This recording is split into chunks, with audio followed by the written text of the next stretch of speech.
All right, welcome back to the show. SportsLine rolls on here on News Channel 5+. Glad you are with us. Of course, last week we had our big WrestleMania preview show. WrestleMania 31 has come and gone in Santa Clara, California. I watched the show. I was working Sunday night. I watched the show all day on Monday. Overall, I'd say a B to a B+. Interesting to see where the WWE is going right now with how they're developing new superstars. But we'll get to all of that very shortly. We have a very special guest in studio, a third-generation wrestling manager, wrestling promoter. She is the granddaughter of the great Len Rossi from the Memphis Territories. She is the daughter of the great Joey Rossi, the late great Joey Rossi, a longtime professional wrestler.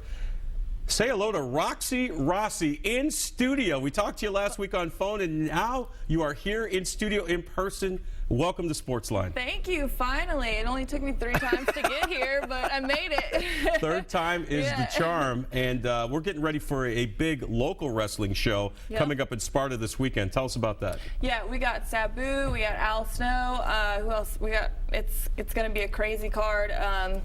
Tracy Smothers, right? I'm walking out with Tracy Smothers, and that's going to be an amazing honor. We also have X-Pac, who was at WrestleMania. I don't know if you saw that intro that he did. Yep. That was amazing. We got Sean Schultz, Al Snow. What else do we got? We got a full card. We got local guys, Ali M. Shabaza, and indie guys. I'm going to be there. I'm going to be managing and tearing it up, and it's great. General admissions at the door. It's Sparta, Tennessee. And just come on out. We've already almost sold out of tickets. Wow. So the only tickets you can buy now are general admission at the door. So it's gonna be fun. When a show like that, it's sold out, it's just like that, it's that feeling, that excitement in the air. It really is. And what I love about these shows, you have the mixture of the local talent with these established superstars, names that people know. Yeah. And that's really the fun part, isn't it? Because as someone who's been behind the scenes, who sees how the sausage is made, so to speak, in the world of professional wrestling, when you get to rub elbows with, I remember years ago I did a charity show, and my idol growing up in professional, my first wrestling hero wasn't Hulk Hogan, it was Tony Atlas. Oh, yeah. Mr. USA. Yeah. So I did this charity show in Pittsburgh a number of years ago, and he was on the card as well. And I was in the back, just totally marking out. I'm like, Tony Atlas, you know what I mean? Right. Got a picture with him, the whole deal. Some of the other workers were kind of looking at me funny, but I didn't care. Yeah. And I worked my match, and I get back to the back, and Tony's like, I did a good job there, young man. I'm actually not that much. I'm not that much younger than Tony Atlas, but he thought I was. And he said, you look like a young Tony Atlas out there. That, I'll tell you what, I could have died right there. And you remembered it too. For the rest of your life. Yeah. So it's just great to see these established stars. And they come in and they kind of work with the local talent. They really give the fans a big show. Yeah, and what I try to do in there is soak it in, soak it up. You learn so much, and I mark out too. I mark out for Al Snow, Rob Van Dam. There's a select few that I like, but I really like the guys that get in there, ground and pound types. It's not so. I mean, they're there to win, you know, and it's like that excitement feeling. But it's an honor. I mean, to see these people you just saw at WrestleMania. You just interviewed Shawn Michaels. I did. Which is amazing. Yeah, I mean, that was a great Kid, thrill. Yeah, that was my teen crush. Of course. All the other girls were like, Jonathan Taylor Thomas. I'm like, he's no Shawn Michaels, whatever, Right, so. exactly. He can't do a super kick like Shawn Michaels. But yeah, when you get to see these guys in person, and I mean,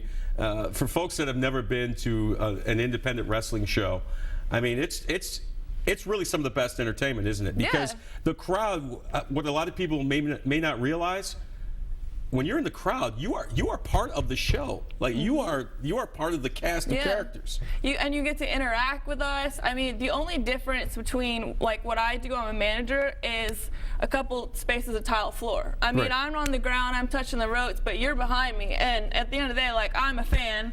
So it's I'm coming to win, I'm coming to do my job, but I want that shiny trophy. I want that belt. So if my guy's in the ring, I'm going to do whatever I can to protect them. And if you're in the background getting in my way, I'm gonna have to stop you there because I want that shiny trophy. But at the same time, it's live. It's just a feeling of excitement, especially when it's gonna be a packed house like we're gonna have. I mean, it's like when Ring of Honor came here and they filled up the stadiums. It's like that buzz in the air, the streamers flying, and that's, I think, what you get addicted to in the sport. It's like you can't ever get out and let it go once you get a part of that, and I think it's cool that the fans get to be a part of that too. And as we said, you are a part of wrestling royalty, and we have a very special guest on line one right now. It is your grandfather, Len Rossi, a legend from the Memphis territories. Good evening, sir. How are you? Well, I'm doing fine. Thank you very much for allowing me to speak to you on the TV. Absolutely, sir. It's great to have you on. Well, what do you think of your granddaughter here? She made quite a career for herself in the industry that you came up in. I'm really excited about seeing her on TV. I was unaware that she was going to be on. Her mother called me, my daughter-in-law, and said to tune her on at 8 p.m. You just mentioned Tony Atlas a while ago. I want you to know that my son, Alexa's dad, they were great buddies.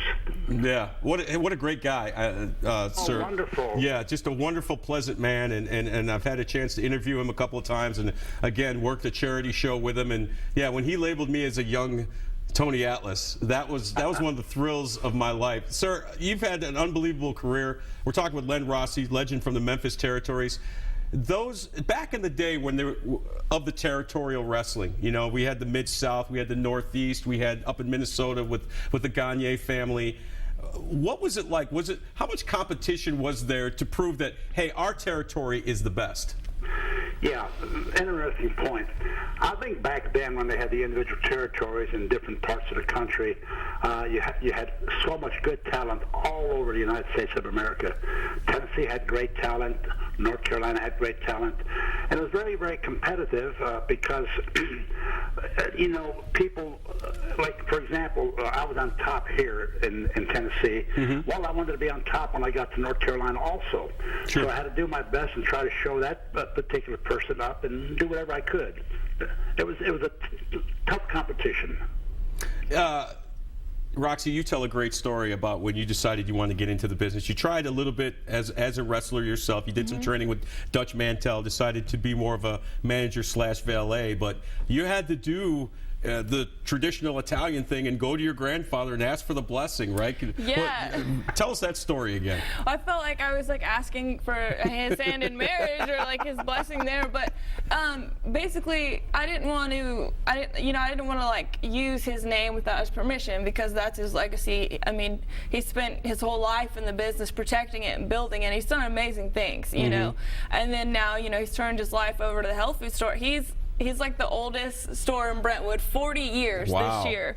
But so it was just kind of like a passing of the torch. And so I went to him and I was like, you know, can I use your name? And he was like, absolutely, but you better do it well. You better do it good in his way. But the good thing about our relationship is we're very close, but you know, I don't lean on him. Like, I lean on him for support, but I don't want to use his name to get famous because, you know, I'm not him. We're different people at the end of the day, and we're doing totally different things. What I'm doing is completely different from wrestling, but I also appreciate it, and I'm also there to get on the action and win too. And so it's just kind of cool to our whole family history is like, it's so cool. I feel like the princess of the Rossi clan. You are royalty. You are wrestling royalty. Yeah, and you know, even though my dad has passed away, it's been a few years, the one thing that's been like comforting to me through getting into wrestling, because I didn't get in through my family. It was just kind of a random sequence of events where I met the right people and was like, I'll give it a try. But at the first show, I walked out, and I'm used to like being liked and stuff. Everybody's booing me, and I was pissed. I mean, I was like, who are these people? So I left, you know, and I came back the next. I was like, I'm gonna tell them. Like, I'm gonna get them this time. And I came back, and after the show, people were coming up to me and they were telling me memories about my dad and stories I never heard. So it was cool to learn a whole new side. And even my grandfather, you know, that old rascal. But it was cool to learn a different side of the people that I grew up with, you know. Fantastic stuff. We got to take our first break. Mr. Rossi, can you stay with us on the line and do another segment with us? I'll be more than happy to. Thank you very much. All right. We've got Roxy Rossi in studio. We have the legendary Len Rossi on the telephone here on SportsLine. It doesn't get any better than this, folks. We're back after this.